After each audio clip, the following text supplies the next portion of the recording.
For 3 years, an elderly grandmother fed a sick boy by selling the last thing she owned, her late husband's wedding ring. No one knew. The boy believed his father was dead because that's what he'd been told. But his father wasn't dead. He was a billionaire, living in a penthouse on the other side of the country, convinced his son had died at birth. Then a single phone call shattered the lie. And when his helicopter landed on that street, the reunion wasn't a celebration. It was a reckoning. Her name is Margaret Evans, a 68-year-old widow who took in her grandson Marcus after his mother vanished and his billionaire father, James Sterling, was told the baby had died. For 3 years, she hid the truth to protect the boy. For 3 years, she sold everything she owned to keep him alive. But now the truth is out, and James Sterling is coming to reclaim a son he never knew existed. The only question left is whether his fortune can undo the damage, or if some betrayals are too deep to heal with money. To understand that reckoning, you have to go back 8 years, to a lie that should have never held. James Sterling was not yet a billionaire. He was a 32-year-old tech founder on the verge of his first big exit, and he was madly in love with a woman named Cassandra Evans. Cassandra was beautiful, volatile, and carrying his child. They weren't married. James wanted to be, but Cassandra had other plans. When she went into labor, she checked into a small county hospital under a false name. She gave birth to a healthy baby boy, and then she made a phone call that would alter 4 lives forever. She called James and told him the baby had died during delivery. Stillborn. She said it with tears in her voice, with genuine-sounding grief, and then she vanished. James Sterling never saw his son. He never held him. He buried an empty casket in a private ceremony and carried that wound into everything he built afterward. He turned his grief into a $4.2 billion empire, but no amount of money could fill the hole left by a child he believed he'd never know. What James didn't know was that Cassandra hadn't disappeared alone. She'd taken the baby to her mother, Margaret Evans, a retired nurse's aide living on a fixed income in a 3-bedroom house in South Atlanta. She handed the child over, said she needed to get clean, and promised to return in 2 weeks. She never did. Margaret became a mother again at 65. And then when Marcus was 2 years old, the real battle began. He was diagnosed with a rare autoimmune disorder, one that required monthly infusions, special medications, and a diet that cost more than Margaret's entire Social Security check. The medical bills piled up fast. Within 6 months, she drained her savings. Within a year, she'd sold her car, her television, her mother's china. By year 3, she had nothing left except a small velvet box in her nightstand. Inside was her late husband's wedding ring, a simple gold band he'd worn for 42 years. She pawned it for $850. It covered 1 month of Marcus's medication. When the jeweler asked if she was sure, she said something that would haunt him for years. She said, "My husband would understand. He loved this boy before we ever met him." But secrets that big don't stay buried forever. A hospital billing code triggered an alert in a national insurance database. A claims investigator noticed the child's blood type matched a rare genetic marker found in James Sterling's family line. The investigator made a call. When James's attorney called him with the news, James was in a board meeting. He walked out, closed his office door, and listened to the impossible. His son was alive. He'd been living in poverty, sick, hidden, while James had been flying private jets and shaking hands with presidents. Within 48 hours, a private helicopter was descending over a crumbling street in South Atlanta. Margaret stood on the porch, Marcus clutched against her side, watching a man in a charcoal suit step onto her cracked concrete walkway. The air was thick with dust and noise and the weight of 3 years of lies. James Sterling had found his son. But he had no idea that finding him was only the beginning of a much darker story. James Sterling stood on that cracked concrete walkway, the rotor wash from the helicopter still tearing at his jacket, and for the first time in 8 years, he was looking at a face that held pieces of his own. Marcus, a thin 8-year-old boy with his father's sharp jaw and his grandmother's guarded, frightened eyes. The boy didn't run to him, he didn't smile. He pressed himself tighter against Margaret's side, one small hand fisting the fabric of her worn burgundy cardigan, the other clutching a plastic action figure with a missing arm. To Marcus, James Sterling was not a father. He was a stranger who had just fallen out of the sky. Margaret's arm tightened around the boy. She had spent 3 years keeping him alive on $850 a month. She had pawned her dead husband's wedding ring, sold every piece of furniture that wasn't bolted down, and learned to administer IV infusions at her kitchen table because home health nurses cost money she didn't have. And now here was this man in a suit that cost more than her house, demanding to meet a son he'd never once fed, never once held through a fever, never once prayed over when the medications stopped working. Margaret didn't know the real story. She thought James had abandoned her daughter, had walked away and left Cassandra to raise a child alone. That was the lie Cassandra had told her. James didn't know that yet. He stepped closer, his voice low and raw. "I'm here for my son." Margaret stood her ground. "You don't get to say those words, not after 8 years of nothing." The air between them crackled with two different versions of the past. And then, in the middle of that standoff, Marcus spoke for the first time.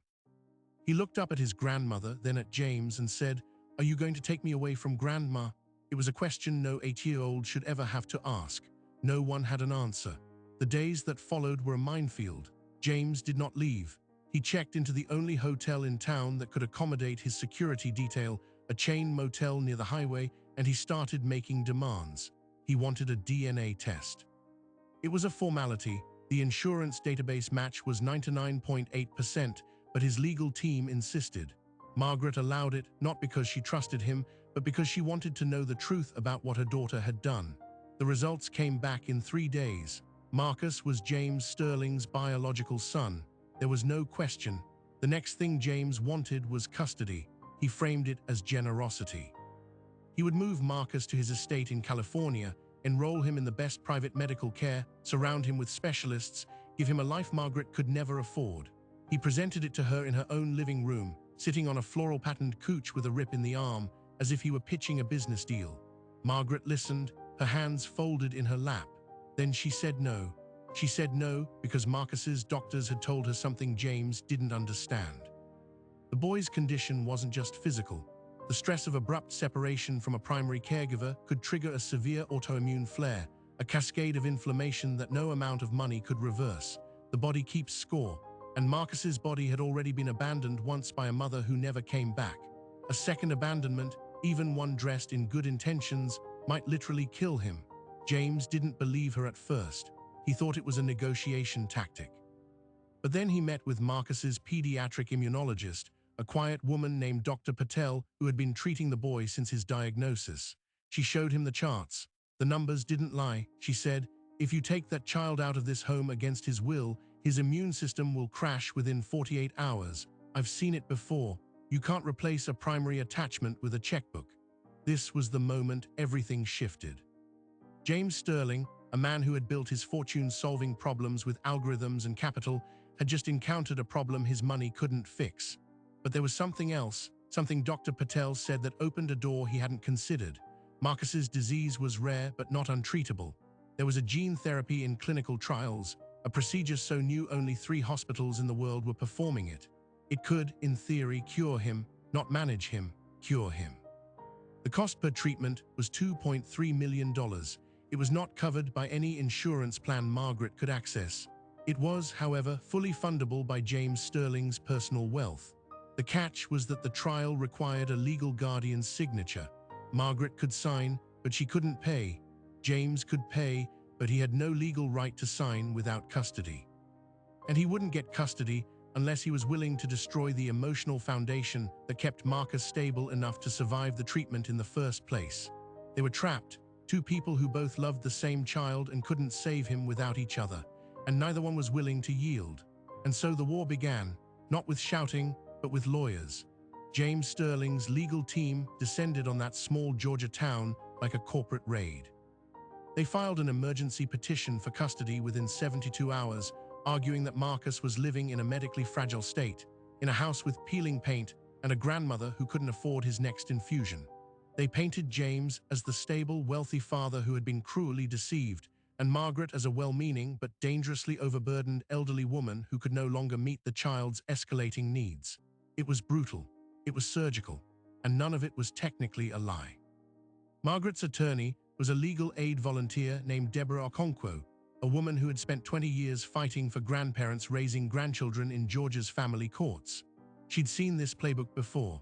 A wealthy parent reappears, deploys resources that no fixed-income grandparent can match, and the courts, dazzled by the promise of private schools and medical specialists, default to what they call best interest, but what often just means deepest pockets. Deborah filed a counter motion. She submitted Marcus's medical records, Dr. Patel's sworn testimony about attachment trauma, and a psychological evaluation showing that forced removal would cause catastrophic regression. She also submitted receipts, the pawn shop ticket for the wedding ring, the worn ledger where Margaret tracked every dollar, the empty pill bottles she'd cut in half to stretch a 30-day supply to 45. She turned the courtroom into a portrait of sacrifice. The judge was a middle-aged woman named Anita Reyes, and she had seen enough tragedy to recognize the real kind. She didn't rule immediately. Instead, she ordered a 90-day temporary guardianship evaluation, which meant a court-appointed social worker would enter that house and observe everything: how Marcus ate, slept, played, and coped. James was granted supervised visitation, 2 hours every Wednesday. It was a compromise that satisfied no one. James wanted his son full-time. Margaret wanted him left alone, and Marcus, caught in the middle, started having nightmares. Nightmares that woke him screaming at 2 in the morning, dreams about helicopters and men in dark suits who came to take him away. His autoimmune markers, which had been stable for months, began to rise. The body keeps score. Then on a humid Thursday afternoon, everything cracked open. The social worker, a sharp-eyed woman named Ms. Clemens, was conducting a routine home visit when her phone buzzed. She stepped outside to take the call, and what she heard made her face go pale. Marcus's latest blood work had come back, and his immunoglobulin levels were spiking dangerously. He was entering a full systemic flare. Dr. Patel called Margaret directly with the news: if we don't get him stabilized in the next 24 hours, his kidneys could fail. He needs immediate intravenous immunoglobulin therapy and a course of high-dose steroids. And Margaret, this is important. The gene therapy trial at Emory has only 3 slots left. The enrollment window closes in 10 days. If you can't get him in now, the next available opening isn't until next year. He might not make it that long. Margaret listened, her hand gripping the phone. She had 2 paths, and both required James Sterling. The IVIG therapy would cost $80,000, and she had no way to pay. The gene therapy was $2.3 million. James could fund both, but he needed legal standing to sign, and the custody case was still weeks from a final ruling. If she gave James temporary medical decision-making authority, she risked losing the boy forever. If she didn't, Marcus could die. That's when James showed up at her door, not with a legal team, not with demands. He had heard the same news from Dr. Patel, and he looked as wrecked as she felt. He didn't ask for custody. He asked what Marcus needed. And for the first time, they talked, not as adversaries, but as 2 people terrified they were about to lose the same child. But here's where the story takes a turn no one saw coming. The social worker, Ms. Clemens, had been doing her own digging. She'd requested the original hospital records from Marcus's birth, and what she found made her blood run cold. Cassandra Evans had not just lied about the baby's death, she had falsified the birth certificate. She had listed the father as unknown, a deliberate act that legally erased James Sterling from his son's identity. But that wasn't the worst part. Cassandra had a motive. She had taken out a life insurance policy on Marcus when he was 6 months old, a policy that would pay out $600,000 in the event of his death from a chronic illness. And she had been quietly making the premium payments for years, even while claiming she couldn't afford to support him. The policy was still active. The beneficiary was Cassandra herself. When this information reached the court, it detonated. A mother who had abandoned her child and then taken out a death benefit on him was not someone the legal system would look upon kindly, but Cassandra was still Marcus's legal mother. Her parental rights had never been terminated, and as long as she was alive, she could complicate everything. James's lawyers used the revelation to fast-track an emergency hearing, demanding that Cassandra be stripped of her parental rights on grounds of fraud and endangerment. Margaret sat in the courtroom, gripping the armrest, because she knew something the lawyers didn't. Cassandra had called her the night before, crying, claiming she was clean, that she wanted to see her son, that she was sorry. She was in town, and she was willing to fight. Cassandra Evans walked into that emergency hearing with a cheap lawyer and a rehearsed story. She cried on the stand. She talked about addiction, about regret, about a mother's love that never died. She claimed she'd been trying to get clean for years, that she'd only stayed away because Margaret had threatened to keep Marcus from her. It was a performance, and half the courtroom almost believed it. But then Ms. Clemens, the social worker, was called to testify. She presented the insurance policy. $600,000 taken out on a 6-month-old baby with a chronic illness, with the mother as sole beneficiary. She presented payment records showing Cassandra had maintained that policy through years of supposed poverty. Through the same years, she never sent a single dollar to help with Marcus's medical bills. She presented the original birth certificate, with the father listed as unknown, and testimony from the hospital that Cassandra had checked in under a false name. The illusion crumbled. The judge, Anita Reyes, was not a woman who tolerated being manipulated. She terminated Cassandra's parental rights that same day, citing fraud, abandonment, and exploitation. As Cassandra was escorted out of the courtroom, she screamed at Margaret, "You took everything from me." Margaret didn't flinch. She said quietly, "You threw him away, I just picked him up." With Cassandra gone, the path was clear, but the cliff was still steep. Marcus was in the hospital, his body attacking itself. The gene therapy trial had 2 slots left. James signed the financial guarantees the same hour, funding not just Marcus's treatment, but 2 other children on the waitlist who couldn't afford it.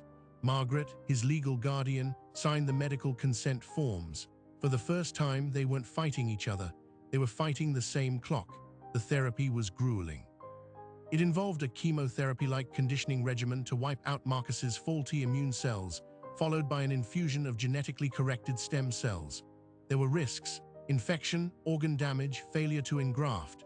But Marcus, that small boy who had learned to be brave in a house with peeling paint and a grandmother who would sell her wedding ring to save him, he went through it with a quiet resilience that made the nurses cry. The treatment worked. It wasn't instant. It took weeks of isolation, careful monitoring, and moments of terror when his fever spiked or his numbers dipped. But slowly, the boy's body began to accept the new cells.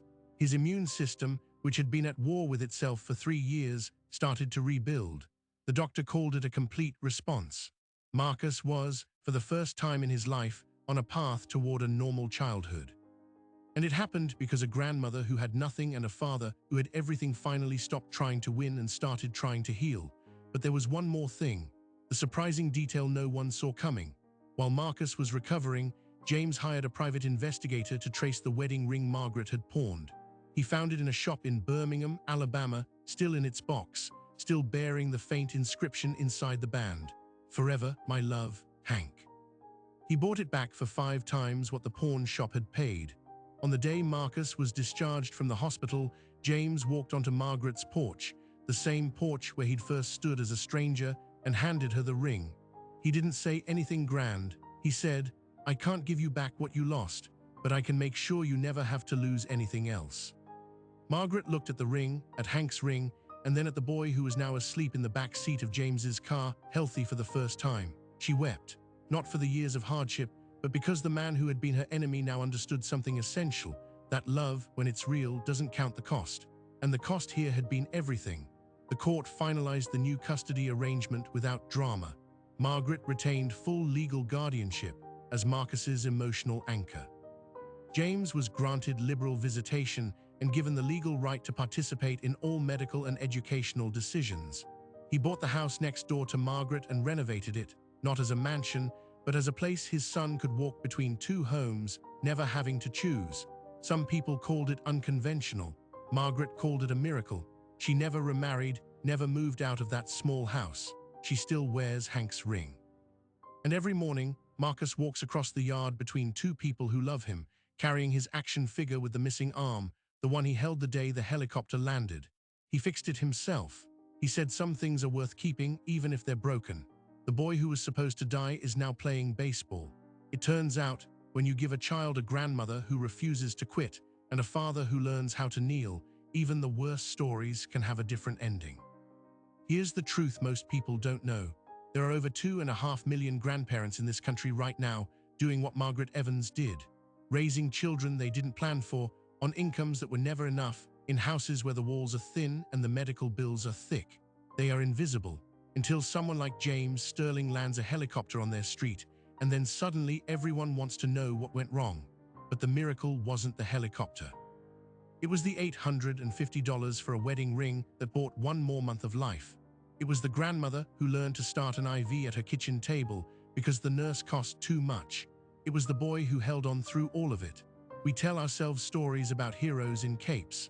The real ones wear faded cardigans and hold on to broken action figures because some things are worth keeping, even when they're damaged. The question this story leaves you with isn't about billionaires or betrayals. It's simpler than that. Who in your life is holding everything together with nothing but stubborn love? And what would happen if you finally saw them? If this story moved you, hit subscribe and turn on notifications. Share it with someone who needs to be reminded that their sacrifice matters. And if you know a grandparent raising a grandchild, tag them in the comments. Tell them Margaret sends her love. Because the people who give the most are often the last to know they've been seen. Until next time, stay kind, look closer, and never underestimate the power of an old woman with a worn-out ring and a heart that refuses to quit.